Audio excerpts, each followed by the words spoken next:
If you want to improve your animation, one of the best things that you can do is to practice bringing simple objects or characters to life. But what if you don't have access to suitable animation rigs? In this tutorial, I'll show you how to quickly and easily build a simple squash and stretch rig from scratch, which will give you maximum flexibility and allow you to create animation like this. So let's get started. You can see here in Blender that I've modelled this simple toadstool. This isn't going to be a modelling tutorial, but there's really nothing complex going on here anyway. The one thing that you should be aware of though, is that you'll need to ensure that your model has a reasonable number of edge loops so that it can be deformed. If you try to work with something which is too low poly, you'll not get as much flexibility out of the rig. So before we get started with building the rig, it really helps to have some sort of idea how we want to animate with it, as this will dictate where we place our controls. In this case, I know that I'd like to have independent control over the foot and the cap, with the ability to squash and stretch each part independently. So to achieve this, I'm going to add in 3 main controls. One down here at the foot, one here at the cap, and a third one up at the top. Then I can link each of these together with Bendy Bones, which will give me the flexibility that I want. This will allow me to squash and stretch the cap and this lower stalk part as well. In addition, I'm going to add in an extra control down at the bottom here that will allow me to move the entire toadstool. So with that said, we can then hit the 1 key on the numpad to jump into the front view, and I'm going to hit Shift A to go down to add in an armature. Now, something to be aware of, if you have the Rigify add-on enabled, then you need to select armature and single bone. Without that add-on, you'll simply have armature as an option. So I'm going to hit Tab to go into edit mode here and select my bone. But I'm also going to switch into shaded view here and hit Alt Z in order to enable X-ray mode. Now I'm just going to initially scale that bone right down. And what I want is something quite short. This is going to form the control at the foot of the stalk here. So I'm going to select the end of that bone and hit E to extrude and Z to constrain it to the Z axis. I'm going to bring that up just to this point, just inside the cap here. I'm going to hit E and Z again to extrude another short bone. This will be our control for the cap. I'll hit E and Z, extend that up towards the top of the cap here. And then one more time, one more short bone that will form our control for the top of the squash and stretch of the cap here. Now, before we go any further, I want to rename these bones. So I'm going to select the first one at the bottom of the chain here, hit F2, and we'll just call that foot underscore CTL for control. Second bone, called stalk, and I'm adding DEF here, which just means deform. Since this will be one of the bendy bones, it's not something that we're going to be actually selecting in animation. The next bone, I'm just going to call that cap control. Moving up the chain, we'll call this cap DEF again.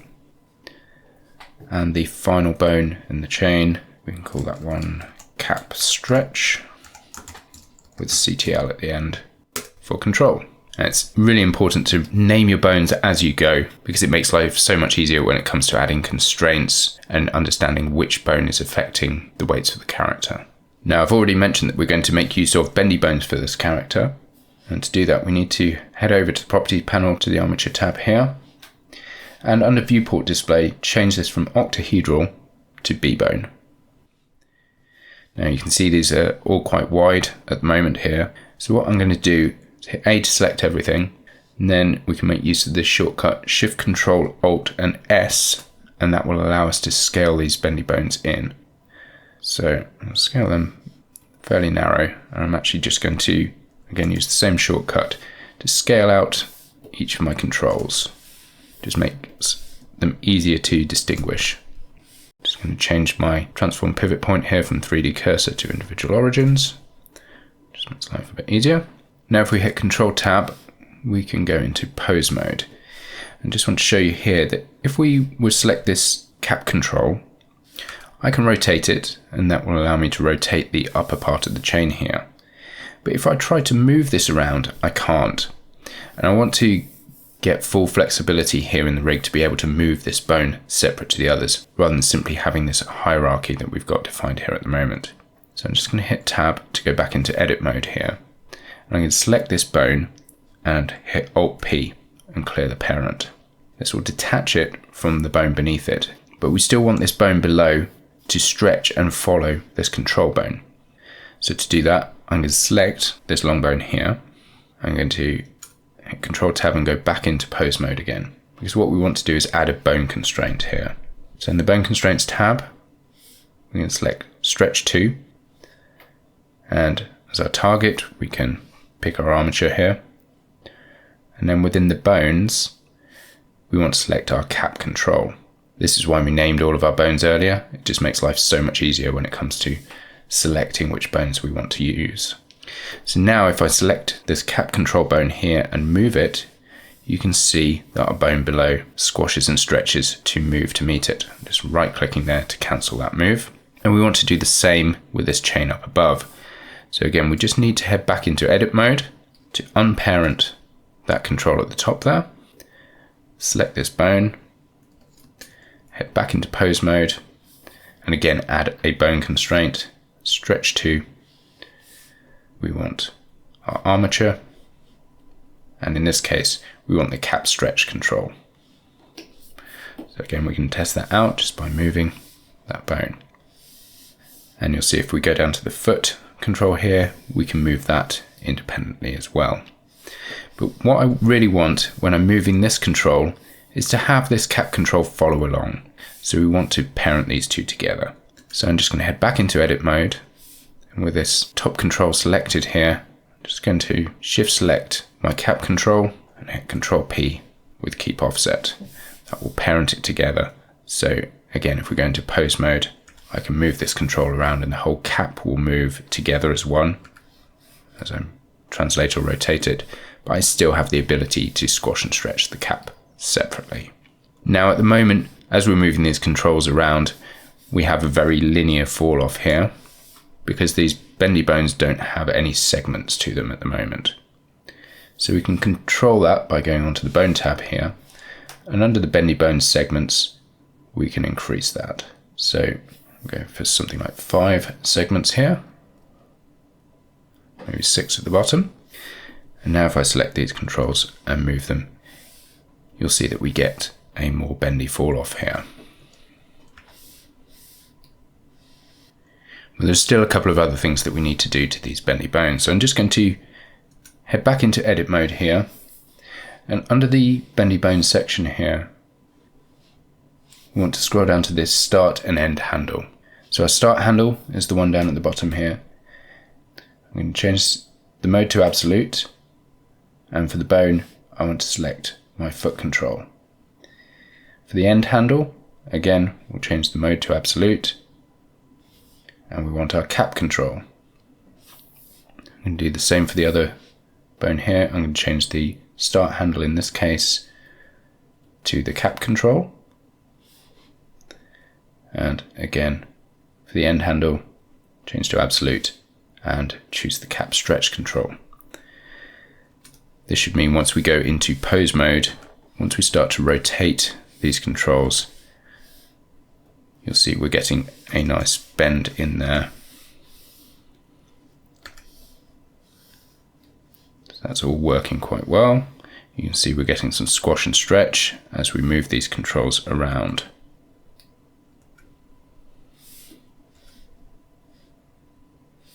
Now we could leave things there, but I want to add the ability to scale each of these control bones.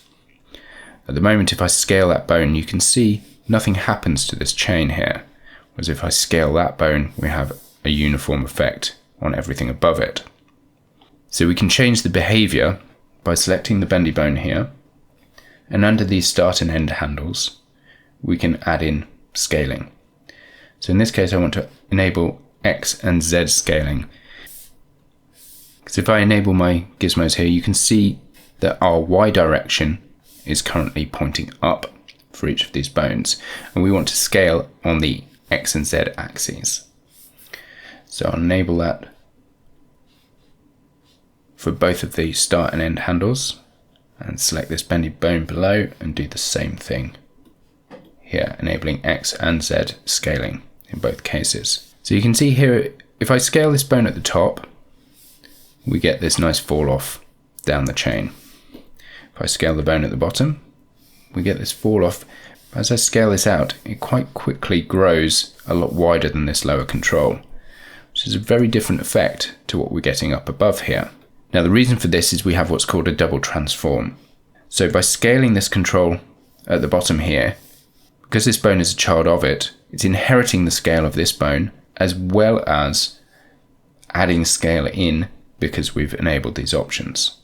Now to fix that, what we want to do is select our bendy bone here, and under the relations section, we can disable this inherit scale option. So we'll just turn that to none, select the other bendy bone and do the same thing. Now as we scale this, you'll see that we get a different result. Now as I'm scaling this, what I want to do is hit S, Shift Y, and that will allow me to scale it on the two axes without the Y axis. And now you can see that we're getting a nicer fall off there. So we're hitting S and Shift Y, we scale that just on X and Z, and we get a nice fall off there. So that seems to be working on all of those controls now. So this gives us all of the controls that we need to animate this toadstool here.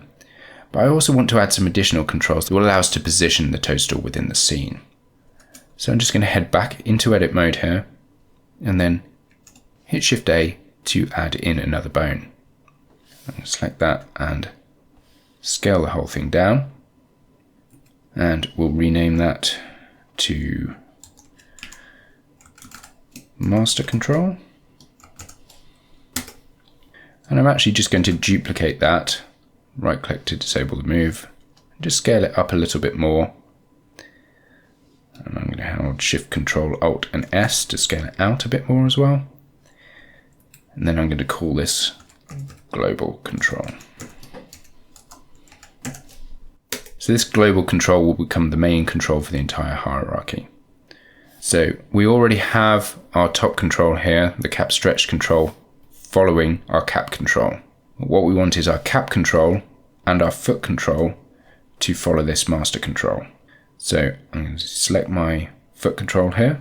What you can do is hold down Alt and click, and that brings up this menu that allows us to pick anything that's underneath where you've got multiple objects overlapping.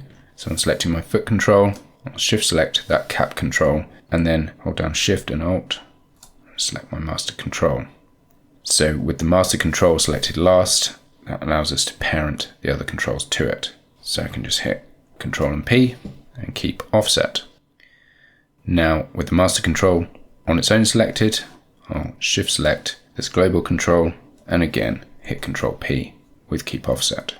Now at the moment, obviously we have a problem selecting these bones. So what I want to do is change the way that these display when we're in pose mode. To do that, we're going to add in a new object. So I'm just going to exit out of edit mode here and hit Shift A, and I'm going to add in a curve circle here. That's obviously pretty large at the moment, so I'm just going to hit Tab. With 3D cursor selected, scale all of that in towards the center. Something like that will do for now. Hit Tab to exit out. So now I'm going to select my armature here, and I want to go into pose mode. So now for each of these control bones, I want them to be replaced with this curve that we've just created. So if I scroll down under my bone settings here to viewport display, we have this custom shape option. So under custom object, I can just select my Bezier circle, and you can see it's appearing here. So if I disable this scale to bone length option, you'll see it is now the same size as that original curve was, but it's also rotated 90 degrees.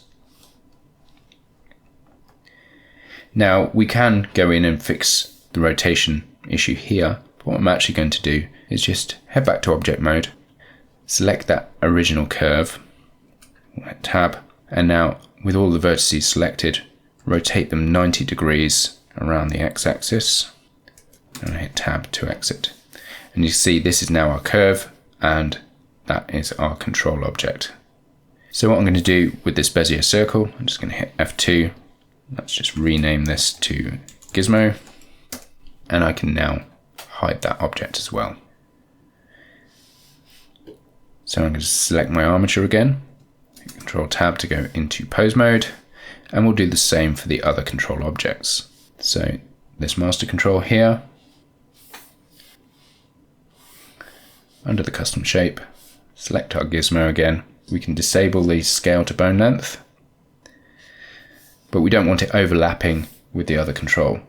So this is where we can now go in and manually adjust our scaling here. So I'm going to set this to something like 0.8 on the X and Z axes. So you can see that will be a visible difference. And now what I'm also going to do, I'm going to select all three of those bones. And we're going to apply the same custom object to all of them together.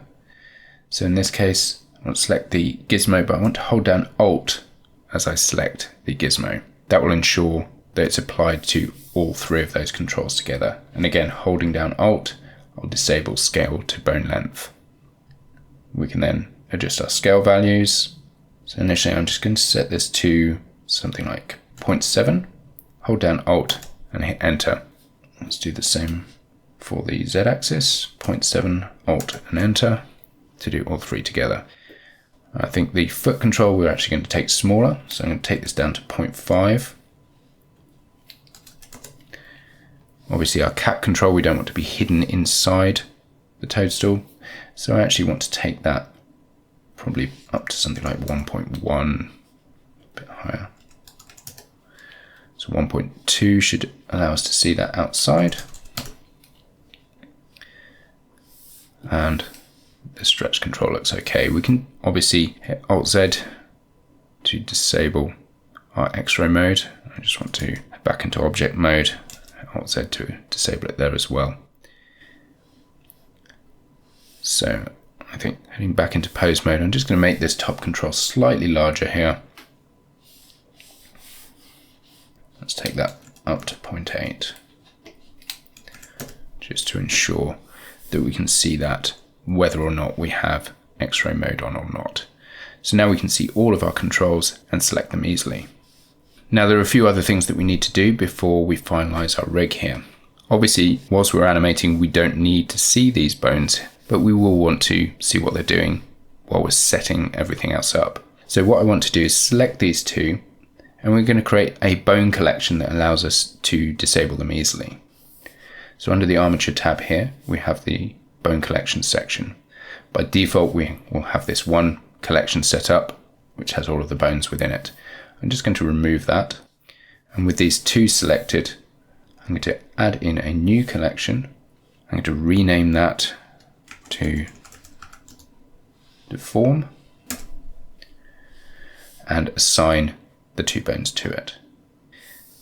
I'm now just going to select all of my other control bones, create another collection here, which we'll call Controls, and again hit Assign to assign those to it. I'll just hit this up arrow to move controls to the top, and now we can disable the deformed bones if we want to remove their visibility. For now, I'm going to leave them on until we've finished setting everything else up. Now for each of the bones, if we head over to the Bone tab here, we have this option, Deform, enabled. That tells Blender when we are assigning weights whether this bone should be taken into account or not to deform our mesh. So some of these controls we want to deform it, others we don't. In this case, these two main controls here are simply designed to move everything else around.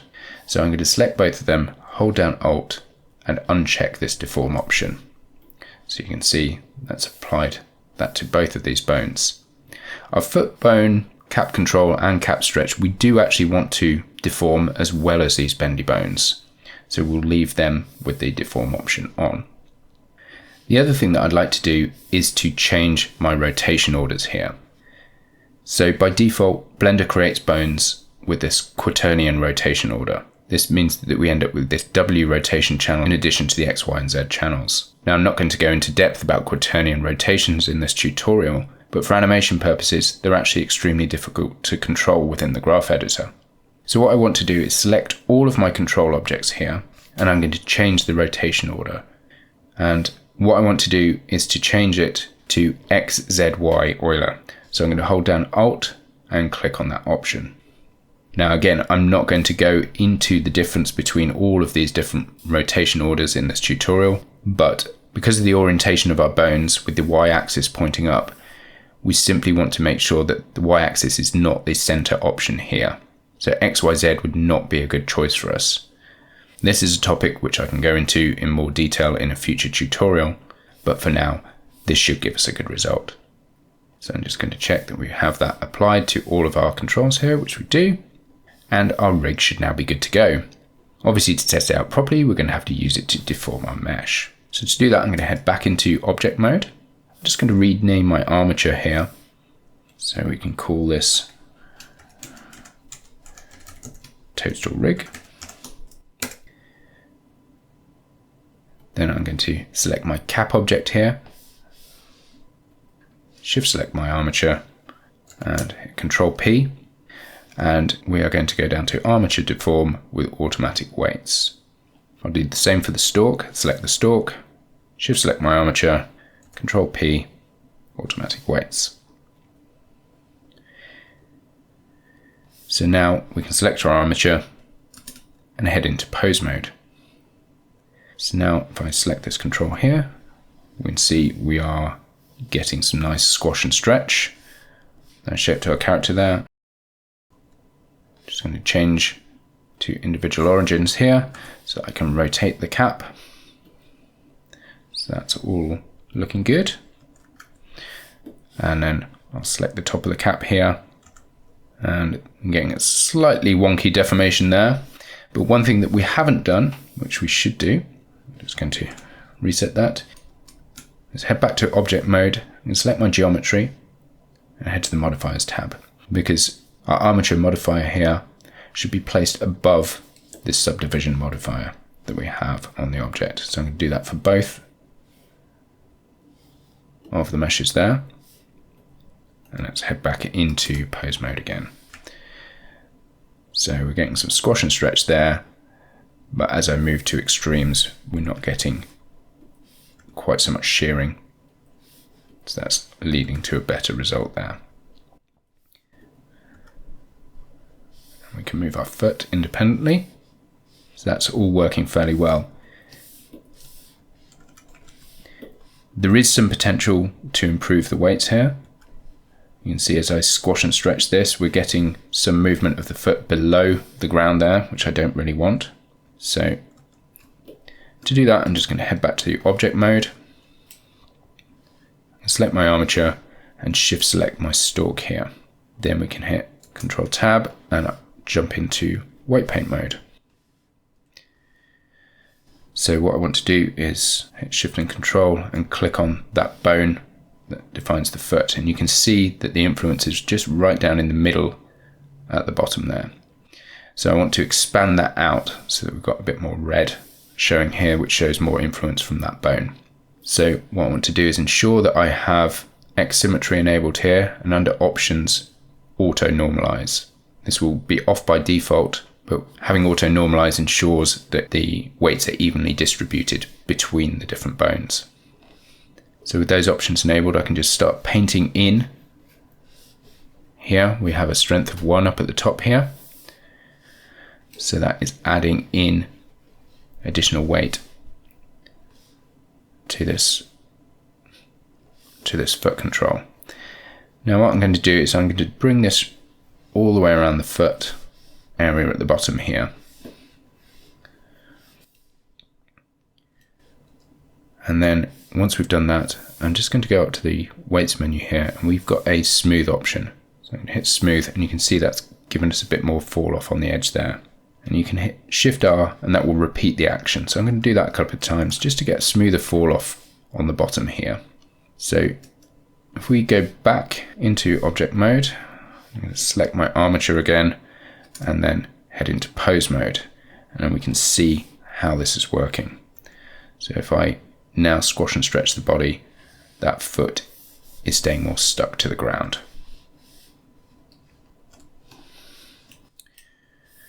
So I'm fairly happy with that now, which means we can now go into the Armature tab and disable visibility of the deform bone collection.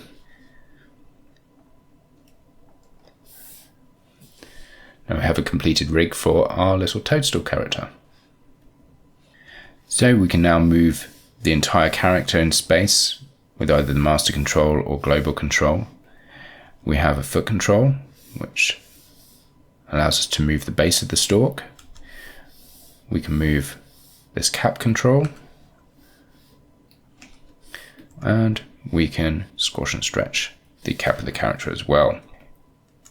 In addition, we can scale each of these controls, which gives us a lot of flexibility to reshape our character. So with the three controls combined, we can start to create something quite interesting. So our rig is complete, so don't forget to save your scene.